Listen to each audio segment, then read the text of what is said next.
नमस्कार दर्शकों, प्रद्युम्न ज्ञान कुंड में आपका स्वागत है। एक ऐसा चैनल जो आपको एकेडमिक लेवल से कॉम्पिटिटिव लेवल तक मजबूत बनाने के लिए प्रतिबद्ध है और तैयार भी है। हिंदी विशेष में आज हम कुछ ऐसे शब्दों के अर्थ को जानने का प्रयास करेंगे जिनसे हम भली भांति परिचित नहीं हैं।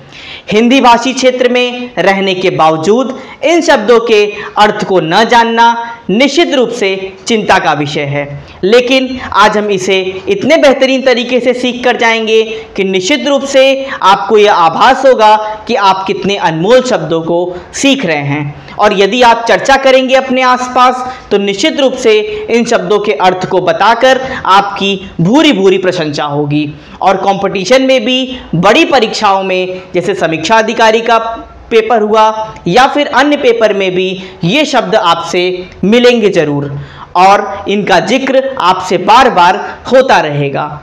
बाधाएं आती हैं आए, घिरे प्रलय की घोर घटाएं, पांवों के नीचे हो अंगारे, सिर पर बरसे यदि ज्वालाएं, निज हाथों से हंसते हंसते आग लगाकर जलना होगा, कदम मिलाकर चलना होगा, कदम मिलाकर चलना होगा। आइए इसी मोटिवेशन के साथ हम अपने टॉपिक को शुरू करते हैं। तो पहला शब्द जो लेकर आया हूं वो है निमिलित।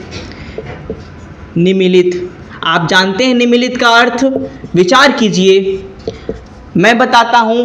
निमिलित ऐसा पुष्प होता है जो पूरी तरह से नहीं खिला होता है। जब कोई पुष्प पूरी तरह से ना खिला हो तो उसके लिए निमिलित शब्द का प्रयोग करते हैं। जब पुष्प पूरी तरह से ना खिला हो।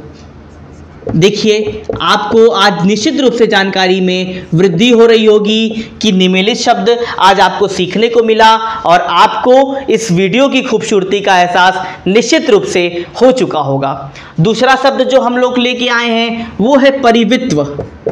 परिवित्व, आप बताइए परिवित्व का क्या अर्थ होता है? विचार कीजिए।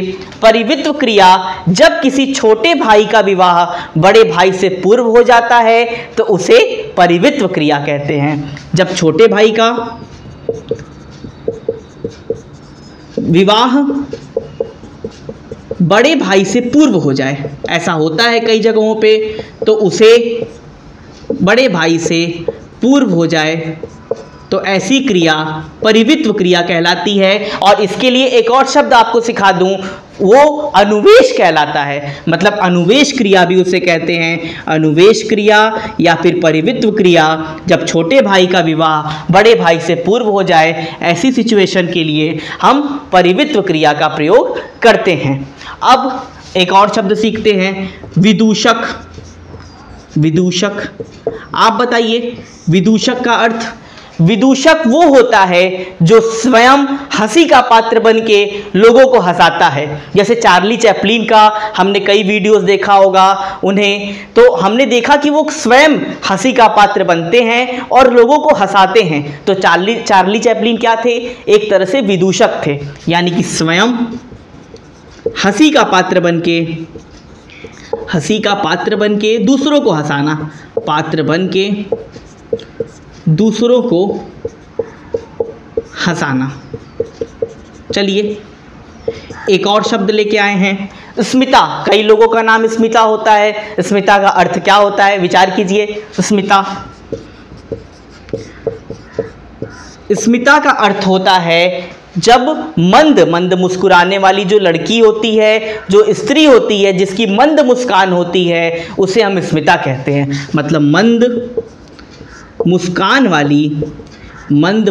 वाली स्त्री या फिर लड़की को हम स्मिता कहते हैं।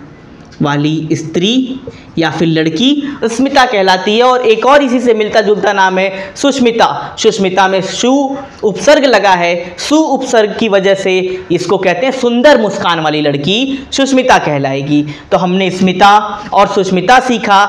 अब मृणाल का क्या अर्थ होता है? मृणाल भी बहुत लोगों का नाम है, आप उस पर विचार कीजिए। तब तक मैं इसे मिटा लूँ, आपको इसको नोट करना हो तो नोट कर लीजिए या फिर स्क्रीनशॉट ले लीजिए और मृणाल पे विचार करते रहिए कि मृणाल का अर्थ क्या होता है। अब मैं इसको मिटा रहा हूं,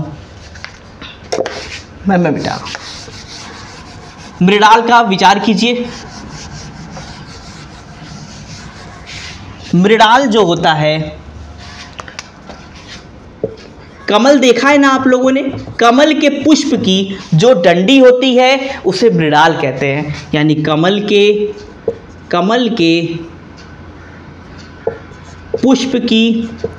पुष्प की जो डंडी होती है उसे मृणाल कहते हैं। पुंडरीक का क्या अर्थ होता है? पुंडरीक भी आप सीखे होंगे, सुने होंगे। पुंडरीक कहते हैं श्वेत कमल को। सफ़ेद कमल को क्या बोलते हैं? पुंडरीक बोलते हैं। श्वेत कमल या फिर सफ़ेद कमल क्या कहलाता है? पुंडरीक कहलाता है। देखिए आज आपकी जानकारी में कितनी ज़्यादा वृद्धि हो रही है और आप निश्चित रूप से इन शब्दों की चर्चा करेंगे तो आपकी तारीफ़ों के पुल बांधे जाएंगे, ये मेरा दावा है। अब इसके बाद से पुंडरीक हम जान गए और इस एक शब्द है दावानल। दावानल का अर्थ बताइए। एनसीईआरटी की किताबों में भी, ज्योग्राफी की किताबों में भी जो हिंदी माध्यम से पढ़ते हैं बच्चे, वो दावानल शब्द आता है तो इसका अर्थ नहीं समझ पाते हैं। दावानल का अर्थ है जब वनों में जो आग लग जाती है, मतलब वनों में लगने वाली आग दावानल कहलाती है। वनों में लगने वाली आग क्या कहलाती है? दावानल कहलाती है। चलिए इसी से मिलता जुलता शब्द क्या है? बड़वानल। बड़वानल होता है, मैं यहाँ लिख दे रहा हूँ, बड़वानल भी इसी से मिलता जुलता शब्द है। लेकिन बड़वानल क्या होता है? समुद्र में लगी हुई आग को बड़वानल कहते हैं। समुद्र में लगी आग क्या कहलाती है? बड़वानल कहलाती है। दावानल सीख लिया हमने, बड़वानल सीख लिया। अब कुछ और शब्दों को सीखते हैं। मैं इसको मिटा रहा हूँ।